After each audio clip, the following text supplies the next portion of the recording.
four remaining candidates, of which two of them matter, and those two don't really even matter anyway, of course. Have you ever wanted a podcast that did it all? Sports, politics, world events. Well, you have come to the right place, because you are listening to C&C Talks.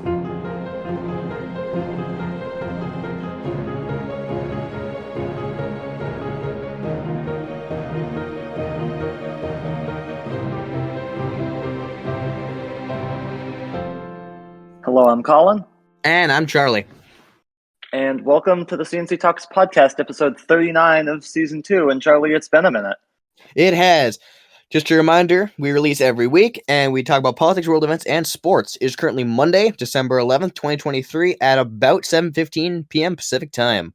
And we have a packed episode this week. Yeah, stuff happens when you take a week off.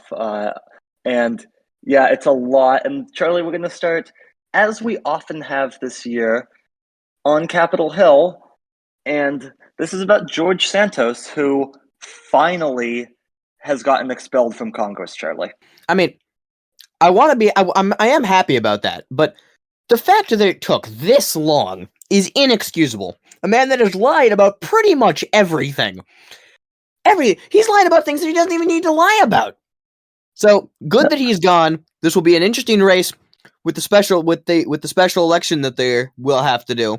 And I believe that New York's having to redraw their maps, actually, as well. So, that will be interesting how that plays into it as well. Yeah, that's a good point, because the special election will be held in, I believe, February, so it'll be under the same map as New York used this year, but then next November, with the new congressional elections there across the country, New York will have a new map that should benefit Democrats even more. But for now, Democrats are going to have to run in this district, which Biden did win, but I mean, so did Santos. And if Santos can win that district, well, you'd think another Republican can probably win it too. But yeah, Charlie, it's a good point. Why did it take this long? And in some ways, I kind of get it, because there had yet to be a conviction nor an ethics finding. And then there was, and he was finally expelled. But like, it just brings up the broader point. How does a guy like this get into Congress? It's absurd, and good riddance to him, who's now apparently doing Cameo, Charlie, where he describes himself as a congressional icon. I mean, I guess that's one way of putting it. He's not wrong. No, he's not wrong, but I don't think he's an icon quite in the way he wants to be an icon. And we still don't know whether his name is George Santos or Anthony DeVolder or Anthony Zabrowski or Katara Ravache. So, I mean, who knows? But yeah, and as long as he's not in Congress anymore, I'm happy. Yeah, one of the things they also did want to focus on, for possible reasons that he had not been expelled up to this point until, of course, just recently, is just how slim the Republican holding on the House of Representatives is. Very close. And not helped at all by the fact that they were now losing Kevin McCarthy. So what happened? He went from speaker to now member, and now he's done with Congress. Why has he chosen to do this? It's interesting. I want to tackle your first point first about that thin majority that the Republicans have. Yeah, Santos is gone. McCarthy's leaving at the end of the year. There's rumors Patrick McHenry might leave at some point, and Bill Johnson also resigning soon. So we're very, very close, like a couple weeks away from Republicans having a one-seat majority in the House, at least in the short term, which is not good, though. It's not like they were doing good governing with their 5-seat majority. They were still a complete clown show then, and Mike Johnson, the speaker, has a lot in his hands. But with McCarthy, I mean, he said he never quits back in September, but I guess he's now quit. I think it just boils down to most speakers of the House don't like leaving their jobs and then being backbenchers, because, I mean, what's really in it for them? They've already reached the pinnacle that they can reach in Congress. So, I mean, we'll see what's next for McCarthy, but it was clear that he wasn't going in the right direction in Congress in terms of gaining more power, so there wasn't much reason for him to stay. I mean, the exception seems to be Nancy Pelosi, who graciously gave up her job and is now helping advise Hakeem Jeffries and the rest of this new, younger Democratic leadership team. So a completely different approach on the left side of the aisle versus the right side of the aisle, Charlie. Certainly. Now, speaking of the Republicans, the fourth GOP debate was held with four remaining candidates, of which two of them matter, and those two don't really even matter anyway. Of course, we'll see what happens in Iowa in just a few weeks here, but both Ron DeSantis and Nikki Haley, are they out of the race at this point? I mean, DeSantis put up another clunker. I mean, you could tell, though, that Haley, of the candidates on the stage, was the front runner because everyone else on that stage was going after her, but she's still way behind. I mean, we're seeing new polls that show that Trump is over 50% in early states such as Iowa. So, I mean, that's not a good sign for any of these guys' campaigns. I will note Chris Christie.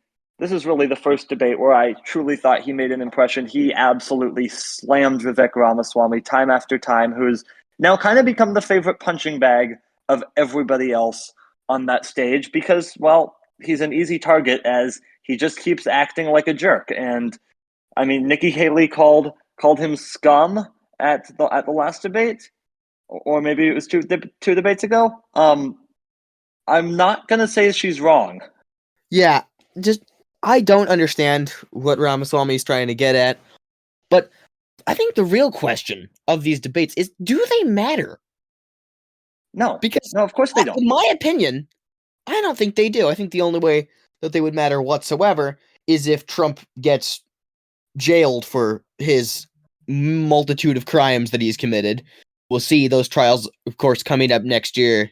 He has, I believe, 4 or 5 court cases that he needs to appear in that will be affecting his chances at the presidency, obviously. And if he is arrested and jailed due to that, of course, that will vastly hurt his numbers, but not as much as one might think. But it would possibly give others a chance at that Republican nomination to go against what undoubtedly at this point is Joe Biden. Yeah, I mean, you mentioned the jailed though. Like, I don't even think that would do it because technically he can be jailed and still run for office, right? I mean, it's never been done, but he could still do that, and I think he'd still get the Republican support. So, I mean, I think the only option these debates would matter. The only possibility would be if Trump dies, but he'd have to die soon because once he's nominated, then if he died, then it would be whoever Trump put on the ticket with him as the new nominee for the party. So really, these people are betting on Trump dying in like the next 2 months, and you know that that's what they're betting on because they're still. I mean, they're now occasionally attacking Trump, but only in little bits because that's where the Republican voters are at the moment. They don't want to see you attack Trump. And on the side of the Democrats, the only one who has really put up any threat whatsoever, and can't even really say that seriously, is RFK Jr. And oh boy, we'll get to him later. I mean, he's not even running as a Democrat anymore. He switched to the third party, which just goes to show you, especially with Steve Bannon having some influence in that RFK Jr. campaign. But it just goes to show you that it's just another one of those plans that Republicans have to try to take away some Democratic support in the general election, kind of like how they tried to get Kanye West on the ballot in 2020. Yeah, and we all know what's happened to him since then. Oh yeah, yeah. No one will touch him anymore, except apparently Trump, who had dinner with him last year. But whatever. Speaking of which, let's go back to Donald Trump for a second.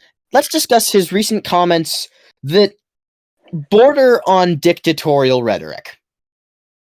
Charlie, what do you say? What do you mean by when you say border on? He literally said that he would be a dictator on day one. And generally, when people are a dictator on day one, they don't generally give that back. I mean, Trump is saying the quiet part out loud now, right? Like, this is kind of what we all expected Trump would eventually do. But he's being very, very open about his plans. And we all need to be listening because if Donald Trump is reelected, he will attempt to turn the United States into an authoritarian state that, at the very best, you can say borders on fascism, and you could make a real argument that it would be full out fascism. I mean, his rhetoric is not that dissimilar from the rhetoric of Adolf Hitler's, and I mean, open your eyes, people. Like, this is what the leading Republican candidate for president of the United States thinks, and there's a non-zero chance. Heck, I would call it at least a 40% chance that he wins. But like, why is this not the only issue in 2024? But like, forget the economy for a minute, which is doing great because Joe Biden has done a great job with the economy, and Trump crashed it in 2020. I mean, forget that.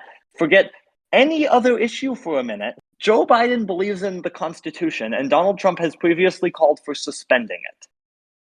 I mean, how is this even close? I mean, it blows me away, and it's kind of terrifying, frankly. See, the argument, the thing that I've seen, it's almost comical, in fact. What the things that I've heard, where it's, on one side of the aisle, you have a man who has claimed that he's going to be a dictator on day one, who proved in his first term that he had the capability of doing that, and tried to coup the government when he lost. And on the other side, you have a dude who's kind of old, but he's getting the job done. Now, yeah, I mean, you may not agree and you may not support what Joe Biden is doing, and that's completely fine. What I have a problem with is supporting Trump, because that means that you are inherently against American democracy. Exactly. And I'd also say, like, a vote for anyone other than Joe Biden in the general election, I mean, we're assuming that the general election is going to be Joe Biden versus Donald Trump as the main two candidates. A vote for anybody besides Biden is essentially a vote for Trump, because let's not kid ourselves, Joe Biden and Donald Trump are the only two people who have a chance to actually win the presidency. So if you believe that Donald Trump is a threat to democracy, I mean, don't stay home. Don't vote for RFK Jr. because you don't like what Biden's been doing. All those other issues that you may have problems with of Biden's, they can wait until later. Because if Trump is elected, there's a good chance it's the last election that we have. It is very possible, and that is a terrifying thing. But we do need to move on. So let's move on to a even more delightful story: anti-Semitism. Yep, anti-Semitism. Colin, I'm going to give this one over to you.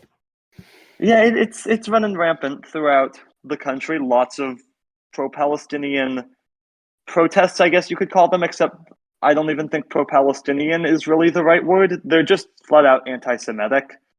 I think for a lot of reasons, because people cannot disconnect the idea of the Israeli government and the Jewish people, just as a lot of people obviously cannot disconnect the Palestinian people with Hamas and with Islam.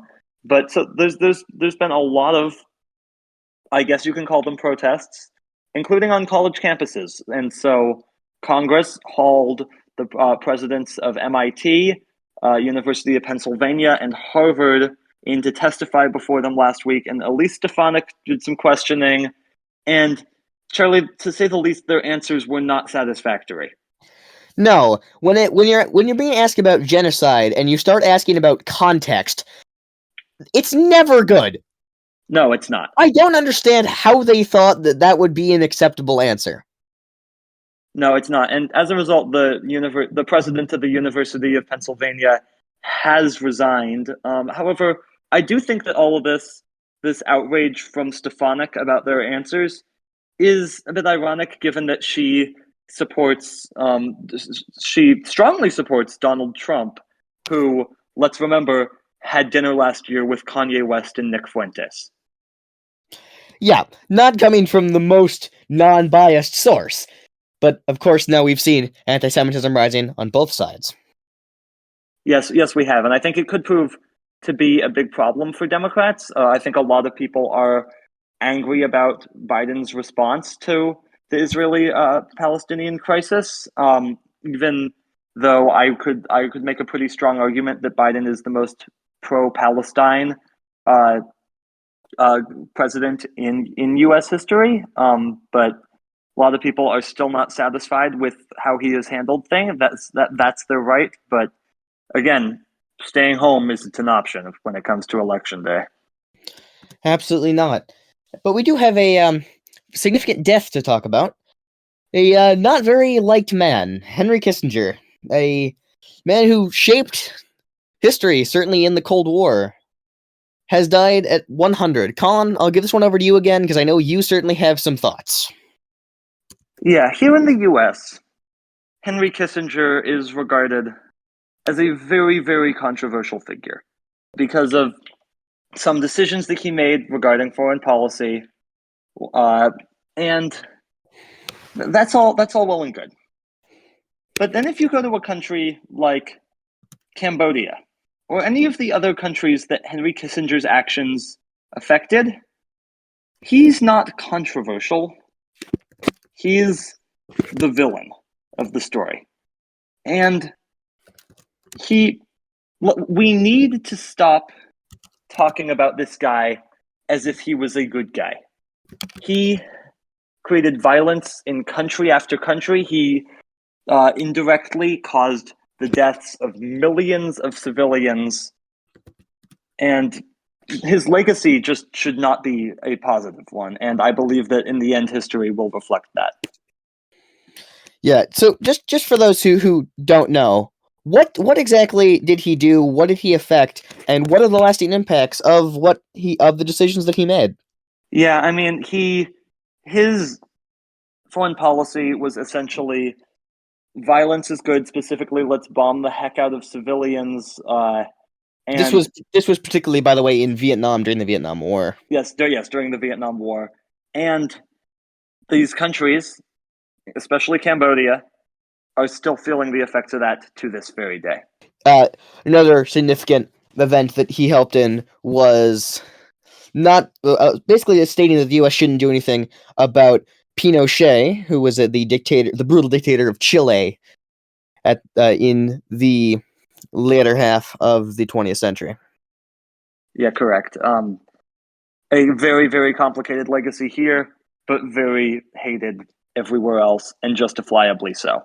Now, Charlie, let's talk about this Texas abortion case. A woman named Katie Cox was trying to get an abortion because she had a fetus that would not survive if it was born, and was going to kill her. And originally, a Texas court ruled, okay, yeah, you can get this abortion because it follows the medically necessary exemption.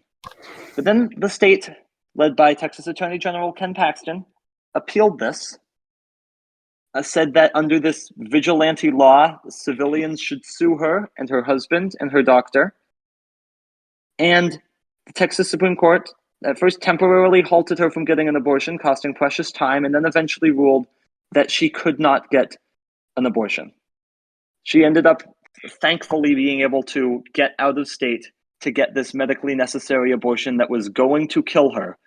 But let's stop pretending that there is this medically necessary exception to the abortion ban in Texas. They just proved that there wasn't, that there was no exception, because the Texas Supreme Court essentially decided to kill a woman who was carrying a baby who would never survive.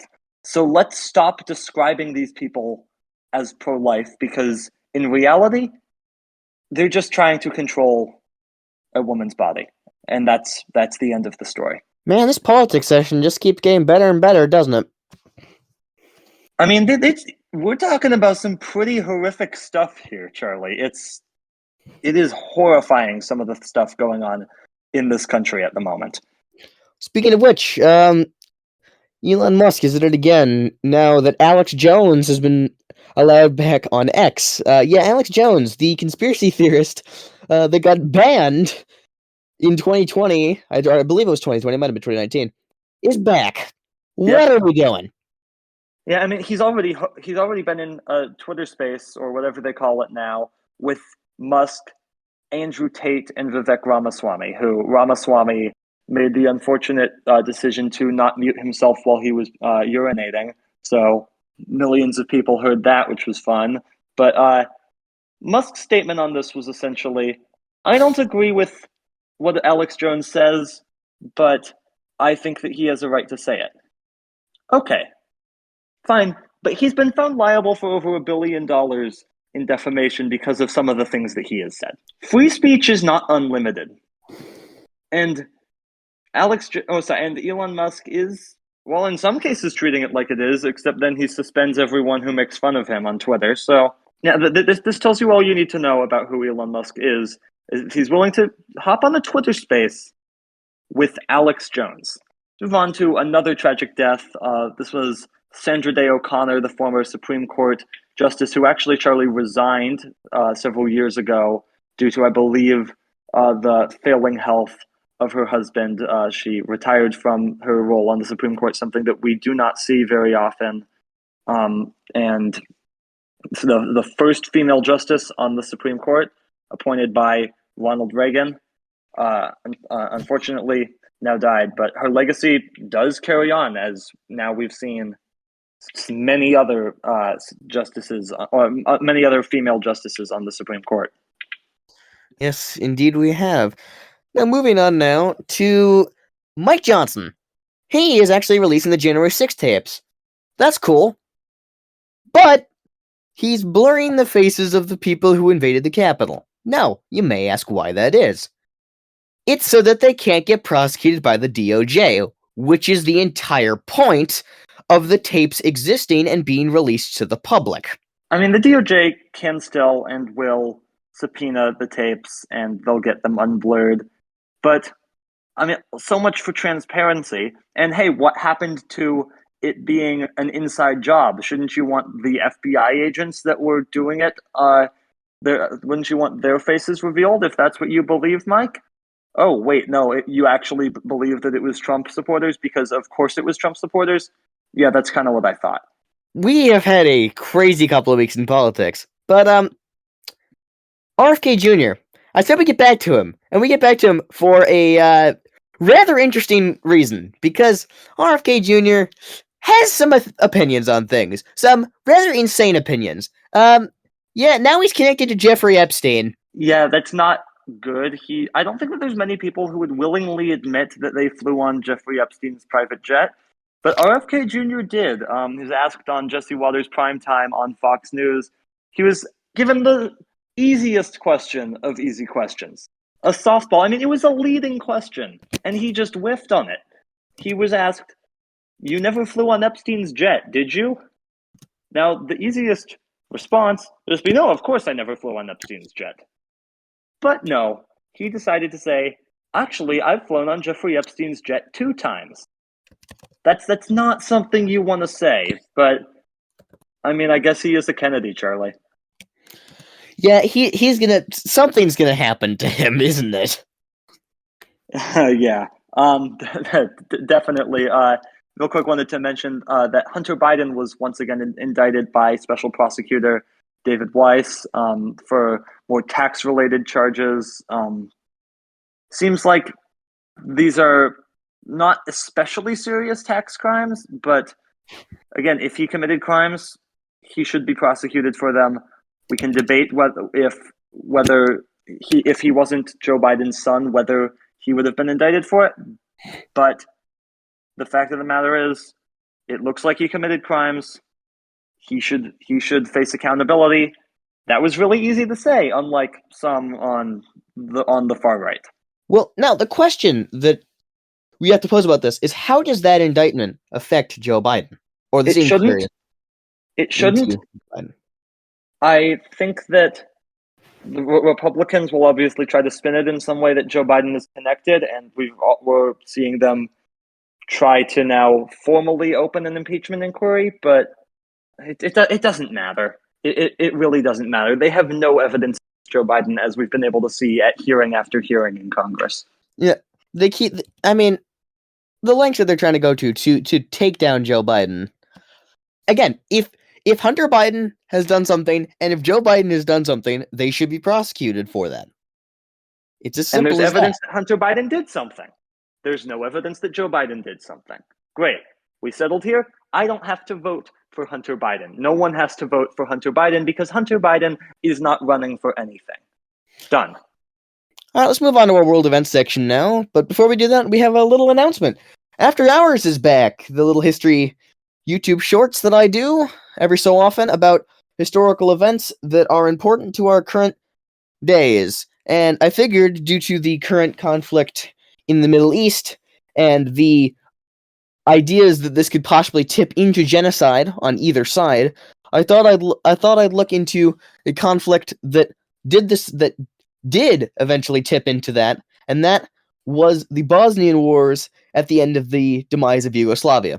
So we have a new series out now about Yugoslavia, which will be releasing episodes over the course of the next few weeks in the next year. But let's get back to the regularly scheduled programming. So let's start off with Israel and Hamas. Israel has announced that they are expanding their movement into Gaza, into the southern half of Gaza. Previously, that was a free, non-military zone. Israel is moving into that area to capture the city of Khan Yunis, thought to be an area which houses some Hamas leaders. As this war continues and civilian casualties continue to mount, as the U.S. is currently faltering on aid to Israel, along with aid to Ukraine, which is currently stuck in Congress. Yep. And now let's move on to another situation where aid is halted in Congress, and that is Russia-Ukraine, Charlie, as Zelensky was in the Capitol on Tuesday morning, but it sure sounds like there's not going to be any new aid package voted on before the end of this calendar year. Yeah, it's gotten caught up due to House Republicans not being happy about the amount of funding being spent on the border.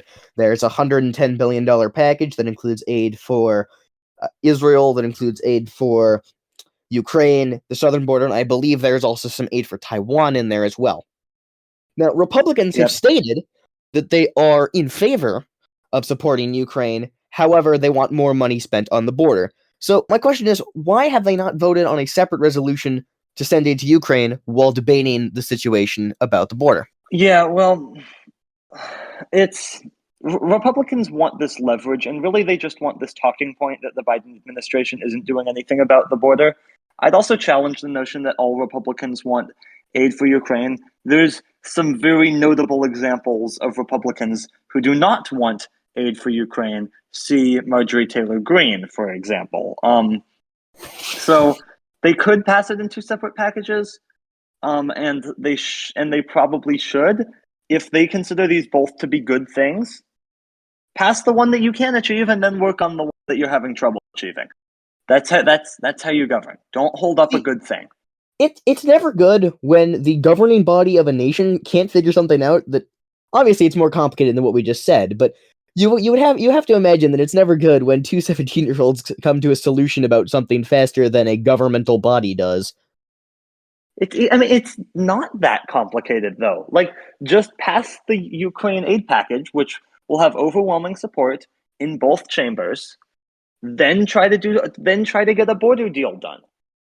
I mean, when you're like, if you were against Ukraine funding and wanted to leverage it in order to get the border deal done, that's one thing.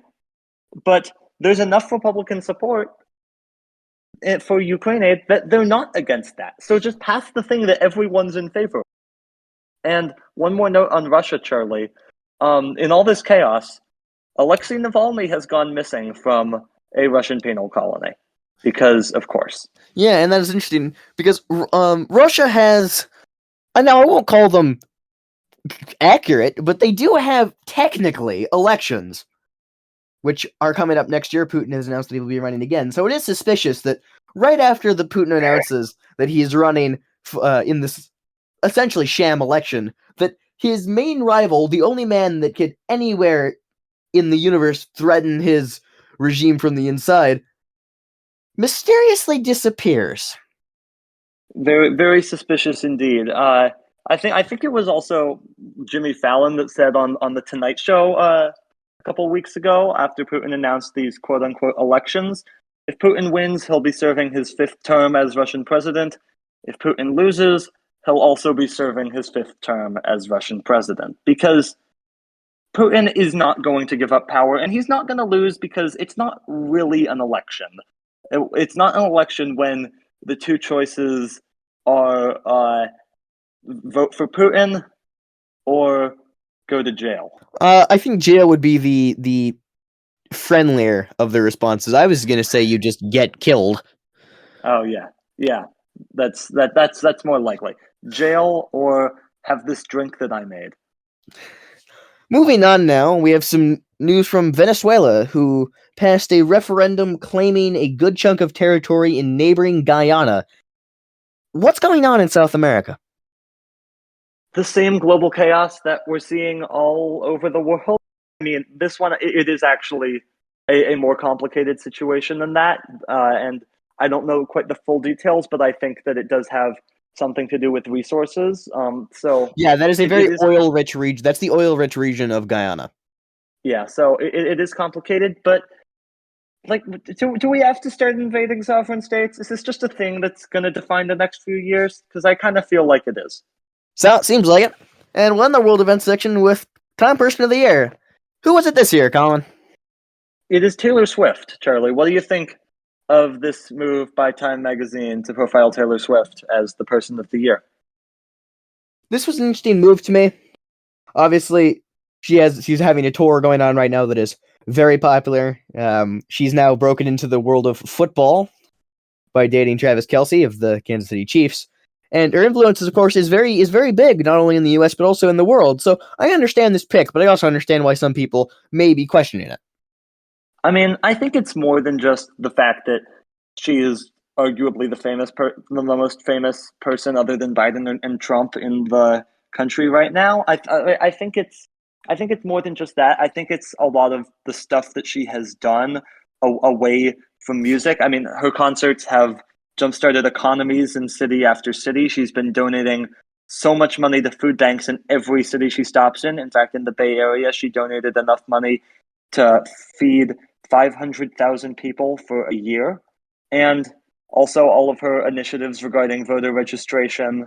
I mean, this is, like her music or hate her music, this is a good person, Charlie. Yes, it is.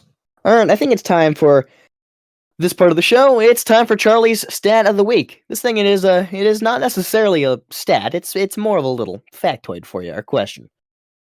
The Patriots have announced that Bill Belichick will not be returning at the end of the season, a decision that they had apparently made after the loss to the Indianapolis Colts in Germany a few weeks ago. I did not see that. Oh, yeah, well, take a look at it. This is according to, I believe it was either CBS or NBC that stated that. All right. He has coached. He's been a head coach or an assistant coach for 2 other teams. What were those 2 teams? Was he an assistant with the Jets? He was a assistant head coach for the Jets. It's another AFC team, isn't it? It is. Is it the Dolphins? It is not the Dolphins. It's the Browns. The Browns. Oh, it's yeah. I was just starting to say that. Yeah. It is the Cleveland Browns, and in fact, he did not do great with the Browns. Was he a head coach there? He was indeed the head coach, and in his seasons from 1991 to 1995, he went 36-44. Yeah, Charlie, he is not helping himself with the narrative that the Brady dynasty was basically all Tom Brady. Yeah, that's what I was starting to say. I mean, it really, really does beg that question, because he just hasn't had success without Tom Brady. Now, you could argue that part of it is just the roster he surrounded himself with in the non-Tom Brady years, but who builds the roster in New England? It's Bill Belichick. It's Bill Belichick that builds that roster, so he does. See. Yeah, Before we get to the rest of the NFL, considering that there are 30 teams in the playoff picture with 4 games to go, let's get to some college football, which is somehow even more chaotic. Stupid, I think, is the best word. Let's start with college football championship week. All 10 conferences had their championship games. Let's just go over all of them really, really quickly. In Conference USA, Liberty took down New Mexico State. Liberty, a 13-0 season in their first year in Conference USA, a really impressive year for them. In the MAC, Toledo actually lost to Miami, Ohio. The Sun Belt, their upset is Appalachian State, took down Troy. In the Mountain West, it was Boise State taking down UNLV, and in the American, another upset, it was SMU taking down Tulane. So mostly upsets in the group of five. Now let's get into the Power Five. The Pac-12, Washington, big win over Oregon for the second time this season. Washington completes a 13-0 season. In the Big 12, Texas, their lone loss to Oklahoma.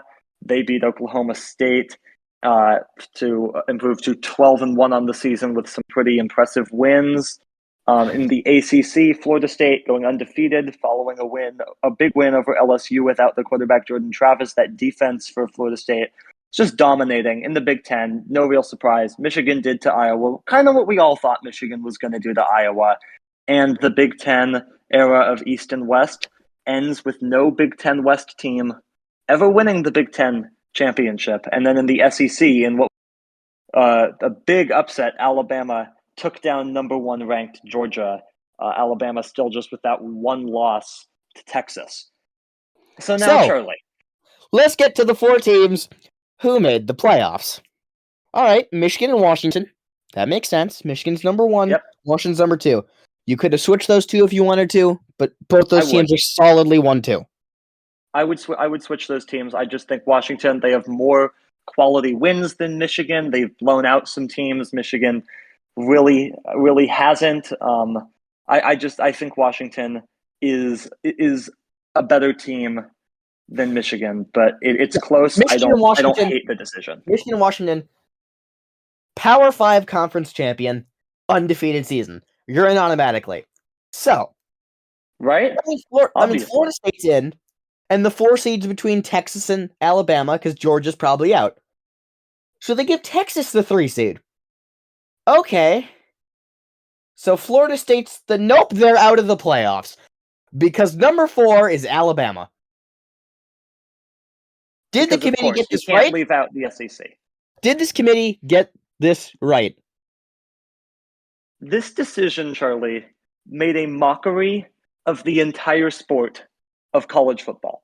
What is the point of playing the games when a team like Florida State, undefeated, 13-0, Power 5 conference champions, they won the ACC, they missed the playoffs? How? Okay, you want to say, oh, it's the best team and not the most deserving team? Well, how is best team defined? Is it just completely arbitrary? No, there's specific criteria for who the best team is. And Florida State was better than Alabama in those criteria. And they were better than Texas too. And you know how I know that this is completely ridiculous. Entering the week, Florida State was ranked 4, Texas 7, Alabama 8. Oregon was ranked 5, Ohio State 6. Oregon with the loss was obviously going to drop, and Ohio State, they didn't play, so they were obviously going to drop behind Texas and Alabama, who both won Power 5 conferences, right? That's fair. So just for the purposes of this conversation, let's say that Florida State was 4, Texas was 5, Alabama was 6. Maybe you can argue that Alabama should have jumped Florida State. Maybe. I mean, they had a big win over Georgia. I don't personally make that argument, but I think you could. But Florida State beat Louisville, a good team, in their conference championship. Texas beat Oklahoma State. And they have a win over Alabama. Yes. Why does Texas jump Florida State when Florida State came into the week ahead and Texas had a worse win than Florida State did? The only reason is so that they could justify putting Alabama over Florida State, because they couldn't justify putting Alabama over Texas because Texas had beaten Alabama. Now, I actually think it's possible for Alabama to have made the playoff if you had jumped them over Texas. A lot of people would have been unhappy, but I could actually see the argument. Sure, there's the head-to-head, but Texas struggled against some teams that they really shouldn't have. And sure, Alabama struggled early against USF. That's obviously tough. But then down the stretch, they just looked pretty good consistently. They beat Georgia. They beat teams like Ole Miss. They beat LSU. They beat Tennessee. They needed a miracle to beat Auburn, to be fair. But also Alabama's loss was worse. Colin, Alabama's loss was better than Texas's loss. What, there's Charlie? a small problem with what you just said. Yeah. What you said was you could see Alabama struggled throughout the regular season, and so did Texas struggled pretty heavily, and Alabama struggled a little bit against teams that they should have beat. Yeah. Now, does that sound very similar to a team from the Pacific Northwest who didn't lose a single game? Washington. Yes. They had some struggle games that they managed to win, but they won in ugly fashion. Sure, let me get back to this, because no one's disputing whether Washington goes in. But to leave out Florida State, we know that they were better than Texas. They were better than Alabama. What does it mean to be a 13-0 Power 5 conference champion? Nothing, apparently, because the committee didn't value it when it came to Florida State. And they make the argument, Jordan Travis's injury, that might have played a role in it.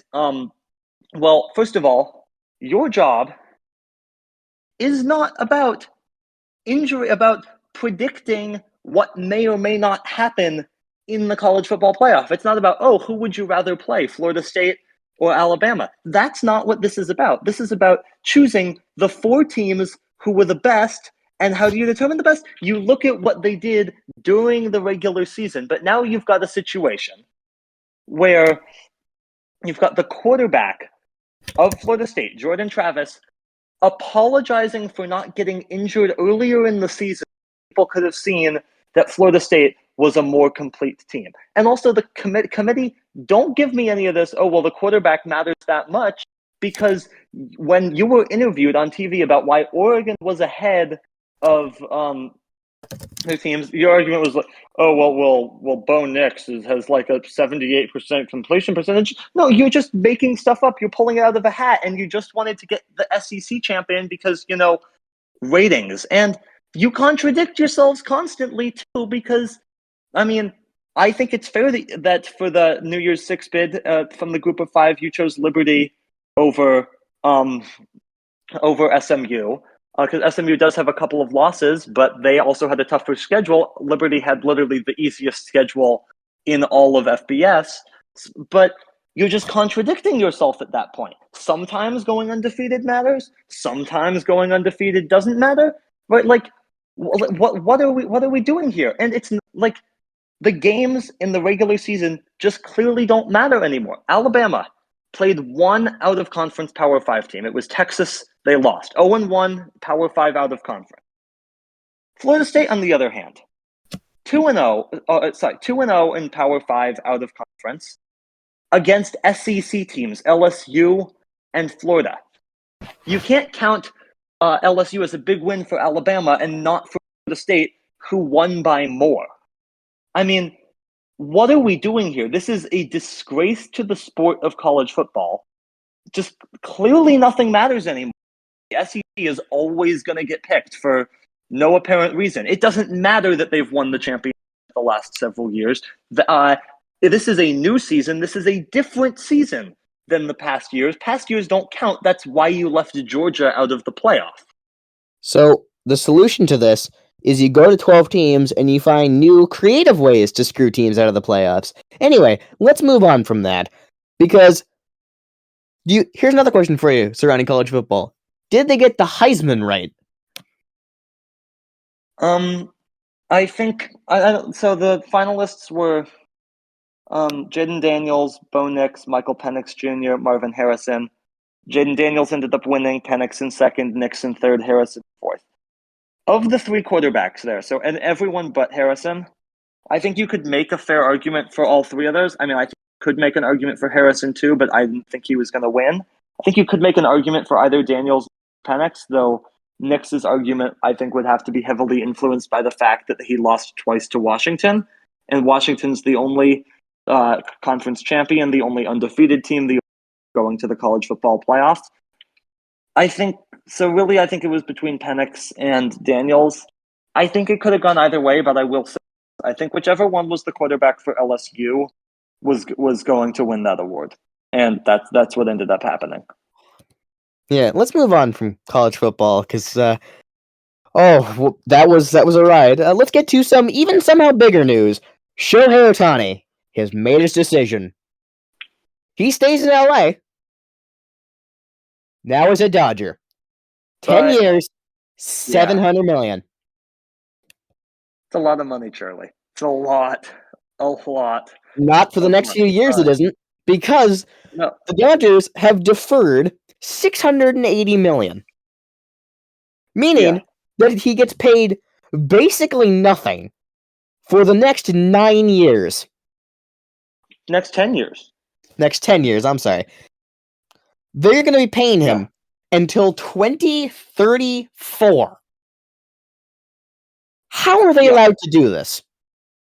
I mean, it's allowed under the collective bargaining agreement. You can see what's in it for the Dodgers. They'll have more money to spend at during Shohei's career on free agents because the hit that goes towards the luxury tax is only $46 million each year instead of $70 million. Ohtani, you can see why he did it too. Sure, he might not be able to make as much money because money today is worth more than money tomorrow, but you can see why he did it because it allows his team to build the most competitive team around him possible. We now know the Dodgers are in on people like Yamamoto, Josh Hader, so they have options. Also, once Ohtani starts getting these payments of $68 million a year for 10 years, starting in 2034, I believe, he can move out of California into somewhere that doesn't tax. Like Washington. Like Washington. So here's the plan. He has lots of options. This seems to be a good deal for both sides. Should it be allowed? Probably not, but it is, and that's not Ohtani's fault, so don't hate on him for it. Here's the plan. If Ohtani moves up here to Seattle, in 10 years, the Mariners probably will be worth about $700 million, considering how poorly this offseason's been going for us. Let's get into that, actually. Jared Kelenich's gone. Marco Gonzalez is gone. We've lost Teoscar, and we've lost Eugenio Suarez. What is this organization doing? I mean, it's pretty clear that John Stanton just wants more money in his pocket and less going to fielding a competitive team, because John Stanton can say all he wants, that his goal is to win a World Series. And I believe him. He wants to win a World Series, but not at the expense of getting as much money as he possibly can. And so apparently, Jerry Dipoto and the rest of the Mariners front office have very little to work with going into 2024. And it's going to be really hard for them to build a team that has the potential to win a World Series. And that is a very unfortunate thing. Let's get to some other moves that have happened around the MLB. Juan Soto was traded to the Yankees in a pretty big move there. Yankees trading off some assets and prospects to get Soto, previously a member of the Padres, and before that, member of the Washington Nationals. Eduardo Rodriguez was traded to the He goes to the Diamondbacks. The Diamondbacks hope to revamp their roster to make another World Series push, falling just short last year. Craig Kimbrell goes to the Orioles, who boost their staff even more, having a dominant bullpen, certainly at the closer position, now boosting it a little bit more, getting some help from starting. Of course, they still have the best farm team in the country. And we have another move, Colin. Who else has been traded? Who else is moving? We have a guy to the Giants. Yeah, Jung-Ho Lee from, I believe, Korea. He's coming to the Giants. I think it's pretty clear that this Ohtani finally being off the market has now kind of opened up the rest of free agency in the trade market. We're finally starting to see some moves. Still a lot of players that need to sign. Players like Yamamoto, like Josh Hader that we mentioned, could be going. to the Dodgers, but also pitchers like Blake Snell, who we know wants to pitch in Seattle, but it doesn't seem like the Mariners have much interest in that themselves, and also some players who could potentially be traded. There's a whole host of players. We think that the Rays could be active. Maybe they could trade Randy Arozarena. We think Isaac Paredes might be on the table. So still lots to do this offseason. The Reds, maybe they'll trade an infielder now that they kind of have a logjam there. Guardians might trade Josh Naylor. We'll see. Lots could still happen. Certainly, of course, we are still about 2 months away from spring training prep. Yep. So, and we have the finally, NFL. we're at the NFL. We have the NFL. Oh my God. Why can the quarterbacks not stop dying? What is going on? It's all of them. Joe Burrow, Kenny Pickett, CJ Stroud, Justin Herbert, CJ Stroud, everyone. Trevor Lawrence. Everyone's getting injured. Yeah, the list goes on and Geno on Smith. and on. Yeah. What's happening? I don't know. But it certainly makes watching games a lot less interesting. Charlie, since I don't want to cover every game from the last 2 weeks because that's just a lot, but what sticks out to you when you look at the standings right now? Let's start in the AFC. Start in the West, where the Broncos, Charlie, they're coming close to catching the Chiefs. After the Chiefs, they keep on dropping some games due to poor decisions by their receivers, and the Broncos, well, they're finding ways to win. They are. I've heard some murmurs in Seattle that maybe the Russell Wilson trade was not the best move. I still think it was still a pretty good move.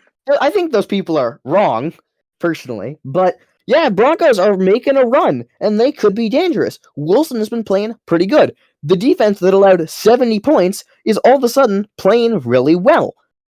If they stay hot, they have a chance. They play some pretty weak teams down the stretch, I'm pretty sure. They had, of course, that tough, really unfortunate loss to the Texans a few weeks ago. They do have the Lions this weekend, but then they have the Patriots, Chargers, and Raiders. Yep. A pretty easy rest of the way. As for the Chiefs, their schedule is not all too difficult. They also have the Patriots, Chargers, and Raiders, but they also have the Bengals, and the Bengals historically do very well against Kansas City.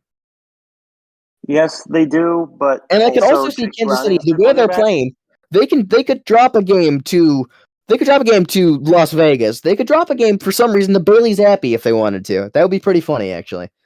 They could, but I think that Mahomes is going to start to feel the pressure. I think that also the receiving core, it just has to get better. There's no excuse.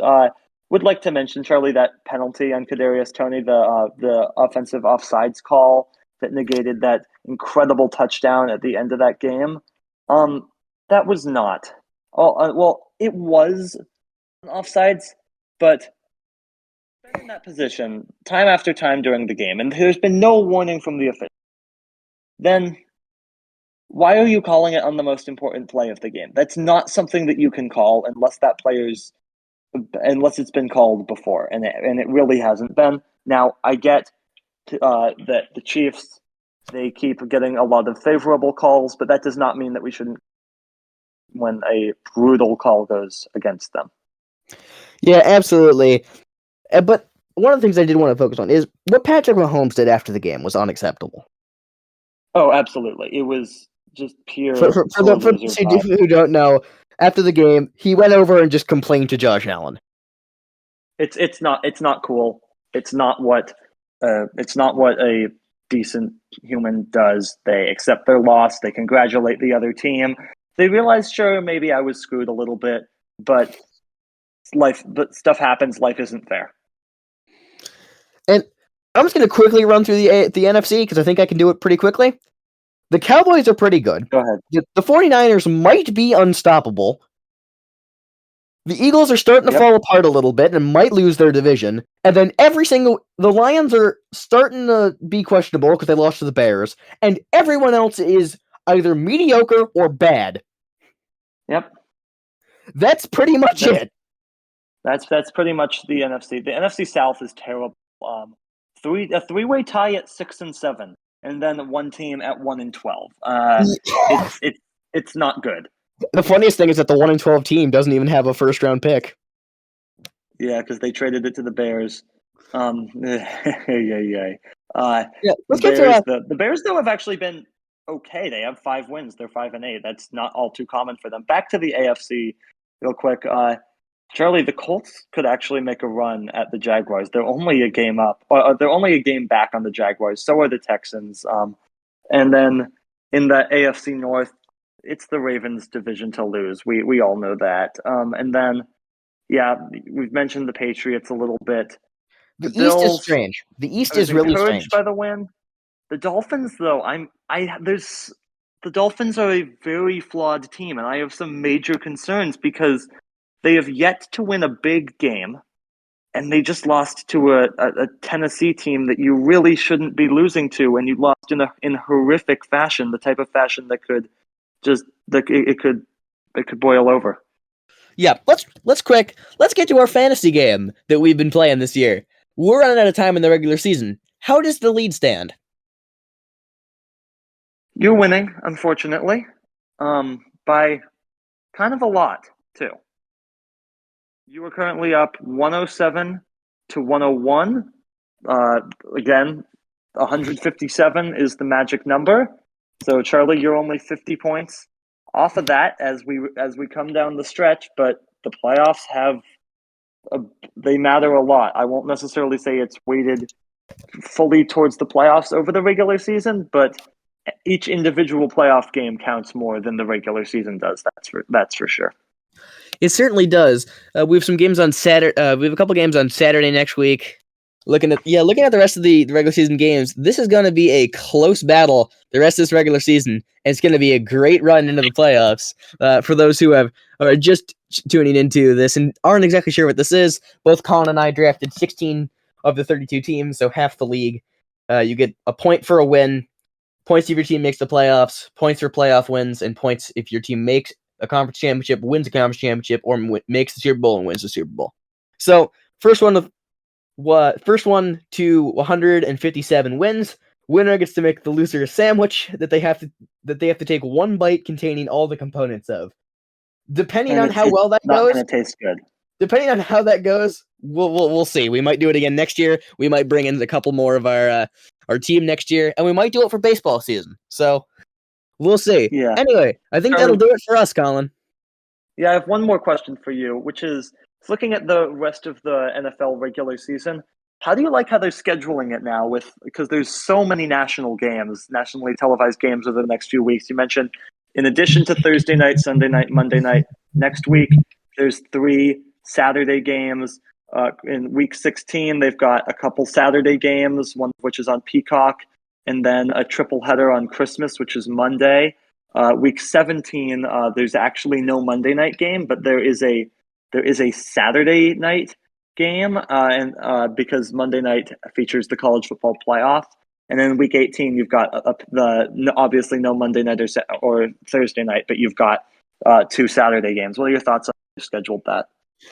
This is weird because I understand why they do the Saturday games. Obviously, there's no more college football on Saturday. It makes sense. Except there's bowl games. There's a lot of bowl games.